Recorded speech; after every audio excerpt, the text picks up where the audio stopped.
Hi, good morning. എന്തായാലും നമുക്ക് ഇന്നത്തെ വിശേഷങ്ങൾ എന്തൊക്കെയാണെന്ന് നോക്കണ്ടേ. എല്ലാവരും സുഖമായിട്ടിരിക്കുന്നു എന്ന് വിശ്വസിക്കുന്നു.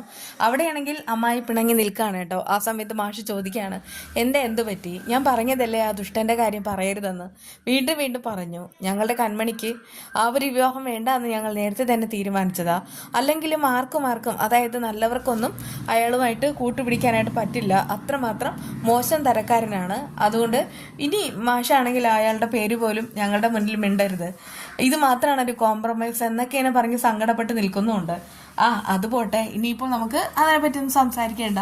പക്ഷേ ഒരു ഫോട്ടോ തരാമെന്ന് പറഞ്ഞില്ലേ, അത് മറക്കരുത് എന്നിങ്ങനെ മാഷ് അറിയിക്കുന്നു. അല്ല, എൻ്റെ ഈ ഫോട്ടോ കണ്ടിട്ട് അവർക്കാണെങ്കിൽ ഇഷ്ടമായില്ലെങ്കിൽ എന്ത് ചെയ്യും? അത് കേട്ടിട്ട് അയാളാണെങ്കിൽ അവരെ ഒന്ന് പുകഴ്ത്താനായിട്ട് തീരുമാനിക്കുന്നു. അതിന് പ്രകാരം അറിയിക്കുന്നുണ്ട്. അതെ, അങ്ങനെ ഈ ലോകത്ത് ആർക്കും ഇഷ്ടമാവാതെ വരില്ല. കാരണം അത്രമാത്രം സൗന്ദര്യം തനിക്കുണ്ട്. അമ്മയുടെ സമ്മതം കൂടെ കിട്ടിക്കഴിഞ്ഞാൽ നമ്മുടെ വിവാഹം വളരെ ലളിതമായിട്ട് ഞാൻ നടത്തും. പിന്നെ നമ്മൾ ഒരുമിച്ച് ജീവിക്കും. അത് കേട്ട് അമ്മായി പറയുന്നുണ്ട്, അതെ, ഇങ്ങനെയുള്ള കാര്യങ്ങളൊക്കെ സംസാരിക്കാൻ പറ്റിയ ഒരാൾ ഞങ്ങളുടെ വീട്ടിലുണ്ട്. അത് വേറെ ആരുമല്ല, ഞങ്ങൾ കൺമണി മോളാണ്.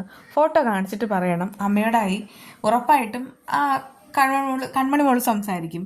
അത് കേട്ട് മാഷ് പറയുന്നുണ്ട്, അല്ല, ഇതിപ്പോൾ ഞാൻ അവിടെ വന്നിട്ട് കറക്കിയെടുത്തൊന്ന് മറ്റുള്ളവർ തെറ്റിദ്ധരിക്കുമോ? എന്ത് കറക്കിയെടുക്കാൻ?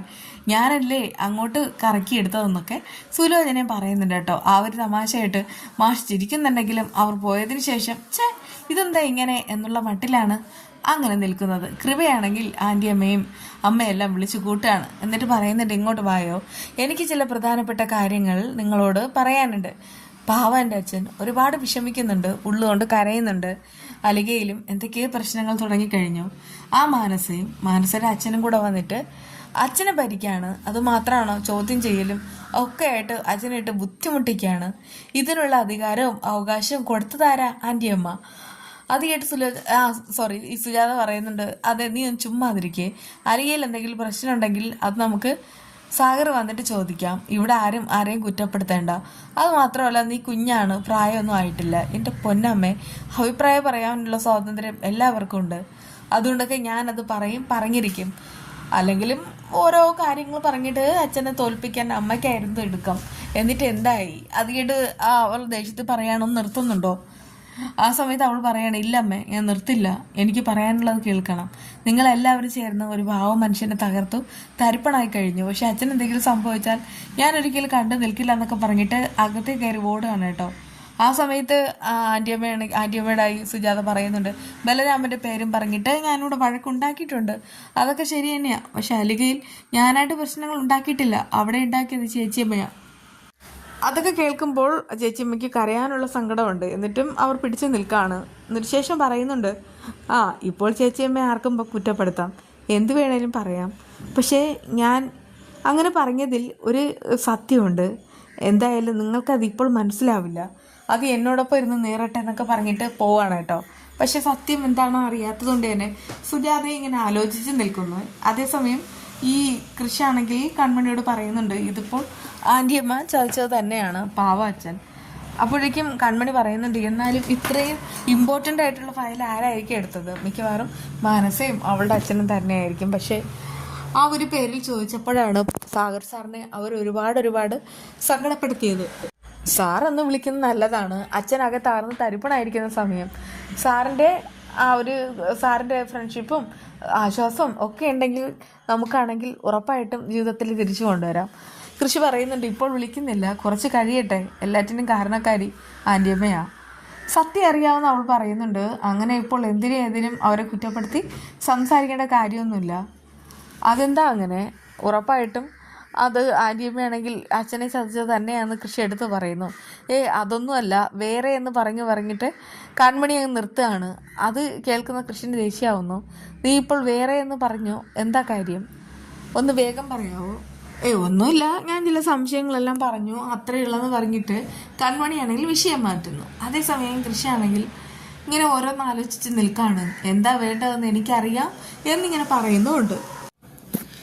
വീണ്ടും മാനസയും ജയ്മോഹനും വരുണും കണ്ടുമുട്ടുകയാണ് കേട്ടോ. ആ സമയത്ത് വരുൺ പറയുന്നുണ്ട്, അല്ല, ഞാനിപ്പോൾ എല്ലാവർക്കും പണം കടം കൊടുക്കുന്നുണ്ട്, നിങ്ങൾ എന്തിനാ എന്നെ പ്രധാനമായിട്ട് വിളിപ്പിച്ചത്? എനിക്ക് കാര്യം അറിയണം.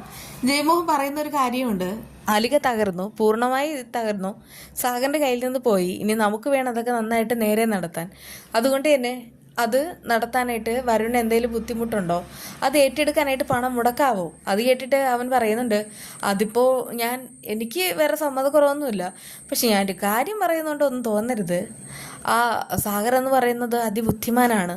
അദ്ദേഹം അങ്കിളിനെക്കാളും എല്ലാം വളരെയധികം നന്നായിട്ടാണ് ബിസിനസ് നടത്തുന്നത്. അങ്ങനെയുള്ള ആളാണെങ്കിൽ ബിസിനസ് വിട്ടു തരുമോ? താൻ പറയുന്നതിലും കാര്യമുണ്ട്, പക്ഷെ ഈ ഒരു അവസ്ഥയിലാണെങ്കിൽ അവന് വിട്ടുതരാതിരിക്കില്ല. അങ്ങനെയുള്ള കാര്യങ്ങളാണ് ഇപ്പോൾ നലികയിൽ നടന്നത്. വരുൺ തയ്യാറാണോ ഇല്ലയോ എന്തുമാത്രം അറിഞ്ഞാൽ മതി എന്ന് അവരിങ്ങനെ അറിയിക്കുന്നുണ്ട് കേട്ടോ. എനിക്ക് പൂർണ്ണ സമ്മതം തന്നെയാണെന്ന് വരുൺ അറിയിക്കുന്നു. എന്നാലേ ഈ ഒരു കാര്യത്തിലൂടെ നടക്കാൻ പോകുന്നത് കൺമണിയെ വരുണിന് പൂർണ്ണമായിട്ട് കിട്ടും. അതിന് ഞങ്ങൾ നല്ലത് തന്നെ ചെയ്യുന്നുണ്ടെന്നൊക്കെ മാനസയും അവളുടെ അച്ഛനും കൂടെ പറഞ്ഞിട്ട് അയാളെ വരുതിയിലാക്കുകയാണ് കേട്ടോ. അങ്ങനെ വരുൺ ആ ഒരു വരുതിയിലേക്ക് വീഴുകയും ചെയ്യുന്നേ. അതിനുശേഷം ഈ അമ്മായി ഉണ്ടല്ലോ, ശാന്തമ്മായി, നേരെ പോകുന്നത് ആ മാഷിനെ കാണാനാ. അയാൾ പറയുന്നൊരു കാര്യമുണ്ട്, എന്തായാലും എനിക്ക് എത്രയും വേഗം തന്നെ വിവാഹം കഴിക്കണം, നമുക്ക് രണ്ടുപേർക്കും ഒരുമിച്ച് ജീവിക്കണം. അല്ല, എൻ്റെ ശാന്തക്കുട്ടിയെക്കുറിച്ച് എന്നും അമ്മ ചോദിക്കും. അതായിട്ട് അവരുടെ മനസ്സിളവാണ്. എന്നിട്ട് ചോദിക്കുന്നുണ്ട്, അല്ല അമ്മ എന്നെ ശാന്തക്കുട്ടി എന്നാണ് വിളിക്കുന്നത്? അതെ, തന്നെ അത്രമാത്രം ഇഷ്ടമാണ്. എന്നാലേ വിനേട്ട വേഗം തന്നെ കല്യാണം നടക്കണം. ആ സമയത്ത് അയാൾ പറയുന്നുണ്ട്, കല്യാണം കഴിഞ്ഞാൽ നമുക്ക് വിദേശത്തൊക്കെ അടിച്ചു പൊളിക്കണം, സ്വിറ്റ്സർലാൻഡിലൊക്കെ പോകണം, എല്ലായിടത്തും പോകണം, ഹണിമൂൺ ആഘോഷിക്കണം. പക്ഷെ അതിനുള്ള പണം വേണ്ടേ? അത്രയും പണം വേണമെന്നുണ്ടെങ്കിലേ ഞാൻ പറയുന്നൊരു കാര്യം ചെയ്യണം. അതായത് എനിക്ക് വരുൺ മുതലാളി കാശ് തരും. അത് കേട്ട് അവർ പൊട്ടിത്തെറിക്കുകയാണ്. വരുണോ അവൻ വൃത്തികെട്ടാനാണ് എന്നൊക്കെയാണ് സുലോചന പറയുന്ന പോലെ പറയുന്നുണ്ട്. അതൊക്കെ ആയിക്കോട്ടെ, പക്ഷെ എനിക്ക് പറയാനുള്ളത് നമ്മുടെ കാര്യം നടക്കണ്ടേ? അതിന് നമുക്ക് എന്തും ചെയ്യാനുള്ള ആ ഒരു ഒരുക്കവും എല്ലാം ഉണ്ടാകണം. ഞാനിങ്ങനെ കഷ്ടപ്പെടുന്നത് നമുക്ക് രണ്ടുപേർക്കും ഒരുമിച്ച് ജീവിക്കാനാ. അതിനു വേണ്ടിയിട്ട് താനായിട്ട് ഒരു തീരുമാനം എടുത്താൽ മാത്രം മതി. ഞാൻ എന്താ ചെയ്യേണ്ടതെന്നൊക്കെ അവർ മനസ്സിലായി ചോദിക്കുന്നുണ്ട് കേട്ടോ. വേറൊന്നുമല്ല, ഞാനൊരു ഫയൽ തരും. ആ ഫയൽ കൊണ്ടുപോയി ആരും കാണാതെ കൺമണിയുടെ കട്ടിലിനടിയിൽ വയ്ക്കണം. അത് കേട്ട് അവർ ചോദിക്കാണ്, അങ്ങനെ വെച്ചാൽ നമുക്ക് ഐശ്വര്യം ഉണ്ടാകുമോ? ഉറപ്പായിട്ടും ഉണ്ടാകും. സത്യം പറഞ്ഞാൽ അവളൊരു പാവാണ്. അവൾക്ക് എന്തെങ്കിലും അപകടം ഉണ്ടാവുന്നൊന്നും ഞാൻ ചെയ്യില്ല. അങ്ങനെ വല്ലതും സംഭവിക്കുമെന്നൊക്കെ അവർ എടുത്ത് ചോദിക്കുന്നുണ്ട്. അങ്ങനെ ഒന്നുമില്ല. താൻ കൊണ്ടുപോയി വയ്ക്കെന്ന് പറയുന്ന സമയത്ത് ശാന്തയാണെങ്കിൽ ഒരു മൂളിപ്പാട്ടും പാടി ഫയലുമായിട്ട് നേരെ വീട്ടിലേക്ക് പോവാണ്. ഒരു കള്ളി എന്നതുപോലെ ചുറ്റും നോക്കുന്നുണ്ട്. ആരെങ്കിലും കണ്ട് പിടിക്കപ്പെട്ടു കഴിഞ്ഞാൽ അതോടുകൂടെ എല്ലാം തീരുമെന്നും അവൾക്കറിയാം. അങ്ങനെ അവിടെ പോകുന്ന സമയത്ത് ആരെയും കാണാനില്ല. ലക്ഷ്യം ആ കൺമണിയുടെ റൂമാണ്. എന്തായാലും അവിടെ കൊണ്ടുപോയി ഒളിപ്പിച്ച് വെക്കുന്നുണ്ട് കേട്ടോ. ഇനി എന്തൊക്കെയായിരിക്കും നടക്കാൻ പോകുന്നത്? അവരാണെങ്കിൽ വച്ചിട്ട് വരുന്ന സമയത്ത് എന്തോ ഒരു കാഴ്ച കണ്ട് ഞെട്ടിധരിച്ച് നിൽക്കുന്നുണ്ട്. പക്ഷെ ഈ ഒരു ഫയൽ ഇവിടെ നിന്ന് കണ്ടുപിടിച്ചു കഴിഞ്ഞാൽ കൺമണിയുടെ കാര്യത്തിൽ ഒരു തീരുമാനം ഉണ്ടാവും. പക്ഷെ എന്തിനു നമുക്ക് ഇന്നത്തെ പ്രൊമോ വരെ കാത്തിരിക്കേണ്ടി വരും കേട്ടോ. വീണ്ടും കാണാം. ബൈ.